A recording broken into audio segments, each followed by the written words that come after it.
সাঁড়াশি আক্রমণে জাহাঙ্গীর খান ফলতায় 21শে মে ফের পুনর্নির্বাচনের দিন ঘোষণা করল নির্বাচন কমিশন। ফলতায় যতগুলো বুথে নির্বাচন সম্পূর্ণ হয়ে গিয়েছিল সমস্ত বুথের নির্বাচন প্রক্রিয়া বাতিল ঘোষণা করে দিল নির্বাচন কমিশন। ফলতার নির্বাচন প্রক্রিয়া সম্পূর্ণভাবে বাতিল।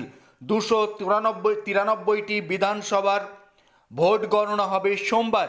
293টি বিধানসভার ভোট গণনা হবে সোমবার, অর্থাৎ একটি বিধানসভার ভোট গণনা ঝুলে থাকবে। 21শে মে ফলতায় ফের পুনর্নির্বাচন সংগঠিত করবে নির্বাচন কমিশন।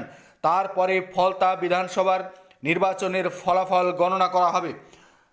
এই মুহূর্তের সবচেয়ে বড় খবর, শুধুমাত্র ফলতার গণনা স্থগিত থাকবে। ফলতায় জাহাঙ্গীর খানের খেলা কার্যত শেষ। সাঁড়াশি চাপে জাহাঙ্গীর খান ফলতার নির্বাচন বাতিল করল নির্বাচন কমিশন। এই মুহূর্তের সবচেয়ে বড় খবর, দক্ষিণ চব্বিশ পরগনার ফলতা এলাকার পুনর্নির্বাচনের দাবিতে রাস্তায় নেমেছিলেন লোকজন। তারপরে নির্বাচন কমিশনের পক্ষ থেকে স্ক্রুটিনি করে যে রিপোর্ট যায়, সেই রিপোর্টে স্পষ্টতই দাবি করা হয় যে ফলতায় ব্যাপক হারে রিগিং হয়েছে। তাই ফের গোটা ফলতায় নির্বাচনের সিদ্ধান্ত নিল নির্বাচন কমিশন। 21শে মে হবে সেই নির্বাচন।